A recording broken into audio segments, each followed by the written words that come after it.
we think it's fair to wonder whether Hegseth would be the right kind of person to do that. But, again, remember that he still has to survive the Senate confirmation process. So, there is a check on these presidential appointments. Donald Trump's new appointment. So we now know that Elon Musk and the ex-Republican presidential candidate Vivek Ramaswamy will head a new Department of Government Efficiency. That's DOGE for short, tasked with tackling bureaucracy and reducing the cost of government. The president-elect is also going to nominate Fox News host and Army veteran Pete Hegseth to become Secretary of Defense. What do these picks tell us about his policy agenda, and why announce all of this so quickly? Well, we're going to sit at the feet of wisdom because we're going to unpack this with Wall Street Journal editorial board member Joe Sternberg. It's nice to see you again. You're probably quite busy at the moment, aren't you? Tell us your reaction to these appointments. If we start with the Department of Government Efficiency, DOGE for short, what exactly will that have the remit to do?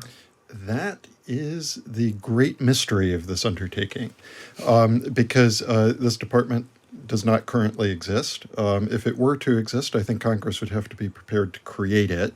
So, that's sort of the first hurdle. But, I think if you get away from that structural issue, this whole concept of putting these two talented business people in charge of eking more efficiency out of the government isn't a crazy idea. I think the bigger problem with it is that it's just not going to be very effective.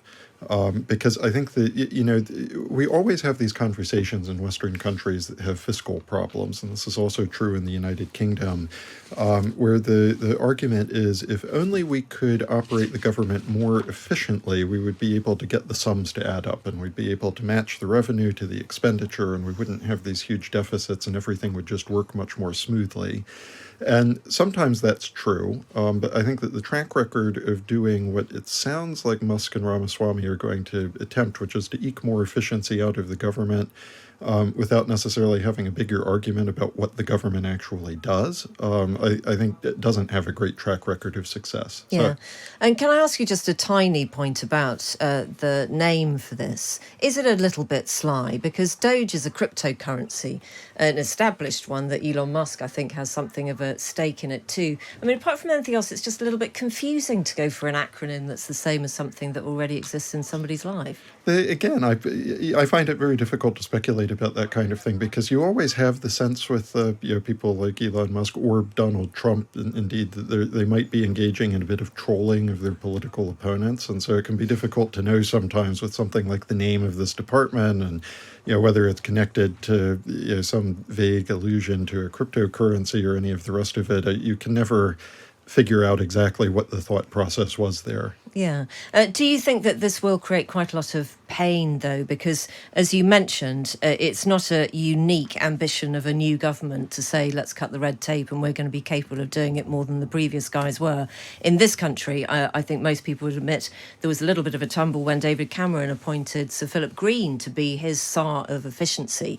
And obviously that went a bit wrong. But you can see, aside from the person who's appointed, that just taking those lessons from a commercial setting and then trying to implant them into a very, very established workplace is often met with more pain than what might happen if it was all in the commercial sector. Would that be fair to say? Yes. I think that business figures, including Donald Trump himself in his first term, have a history of crashing into reality when they venture into politics and discover that the political and government realm just works very differently from the business realm. I think that the incentives are different for all of the participants. The way that you have to get things done are very different. So I think that the big question for this government efficiency drive that he's starting is going to be what actually is the ambition. Now, you have to point out in America, Republicans have had ambitions to streamline the government for a long time, in part by scaling it back. So, one of the issues that you're already hearing speculation about is the Federal Department of Education,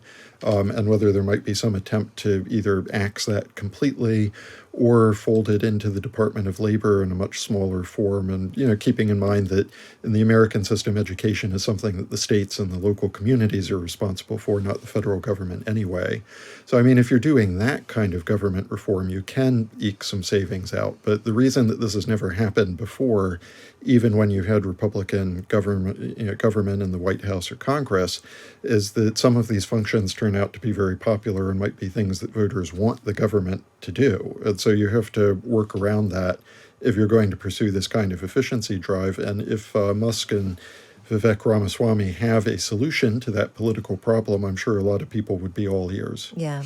Let's move on to talk about Peter Hegseth to become Secretary of Defence. Now, he's an interesting guy, isn't he? He is young. He is clearly very ambitious. He's been very vociferous with his opinions. He was part of, or maybe head of, Concerned Veterans for America. What do you make of this appointment? Well, I would take a step back and view this Secretary of Defense appointment in the context of the other foreign policy and national security appointments that we've had over the past couple of days, because, in the American system, you tend to think of these as a group of positions that operate together. So we have Pete Hegseth as the Secretary of Defense. It looks like we're going to have Marco Rubio as the Secretary of State. We're going to have Mike Waltz, who was a U.S. representative, as the National Security Advisor, which was a key part of that, and then Elise Stefanik as the ambassador to the UN, which can be an important foreign policy position.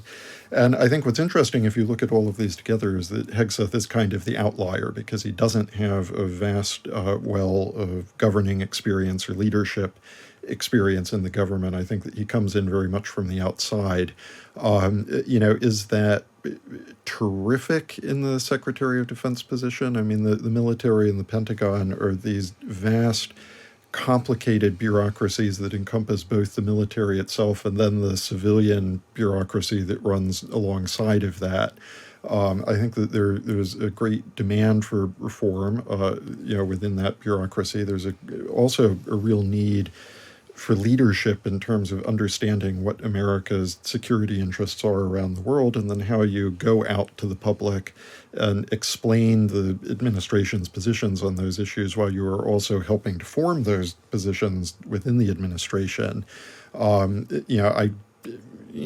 think it's fair to wonder whether Hegseth would be the right kind of person to do that, but again, remember that he still has to survive the Senate confirmation process. There is a check on these presidential appointments, and I think that we're going to have a lot of opportunities to vet him and to understand better what he actually thinks about these policy issues before he takes the job. But I'm interested in what you say about the optics of him. So you're saying that if he was the person who was out there delivering a very big diplomatic message, that might be the kind of ouchy bit. I mean, for people who don't know him, he's got quite a look about him. He's a young buck. He's quite heavily tattooed on one arm. He's a different kind of guy, isn't he? Well, it's interesting because it feels like the communication part is probably what would come easiest to him, because he has had the television career and he's very good at that kind of public argument and persuasion. I think that the bigger thing that we'll want to think about is the policy implications. And, you look at what are the important global security issues that are going to face a U.S. Secretary of Defense in the next administration. Ukraine is going to be a big one, and I think that Hegseth has not always been particularly consistent on that issue. And you can have this argument about whether some of his more isolationist views are actually in line with what America's security interest would be there. I think that we're going to want to vet his opinions on issues like China and Taiwan. That's going to be another flashpoint. And then the other thing that all of these people are going to have to answer, the ones who do have to face Senate confirmation, is going to be what about the Middle East, and particularly the Iran problem and the destabilizing role that the Tehran regime is playing in that region, and what should be the U.S. response to that. Yes, big questions there, Joe. What about the timings of all of this? What would usually happen in this period before an inauguration? Would we have had a similar flurry of announcements? Well, what's interesting here is the comparison to what happened the first time Trump was forming an administration in late 2016 and early 2017. And so sort of to me, the encouraging thing is that this process seems to be happening more professionally and also faster. So in 2016, it was almost as if he was surprised that he had won the election and now was going to have to staff out an administration. This time around, he seems to have been ready. And indeed, with the exception of Pete Hegseth, what's notable about these other appointments is that they are actually much more professional, experienced political hands than many of the people who came into this kind of position in the first administration. So, I think that there is perhaps a bit less of the wild card factor in some of these, potential appointments than we might have feared. I think people like Marco Rubio, Mike Waltz have been around the block a few times.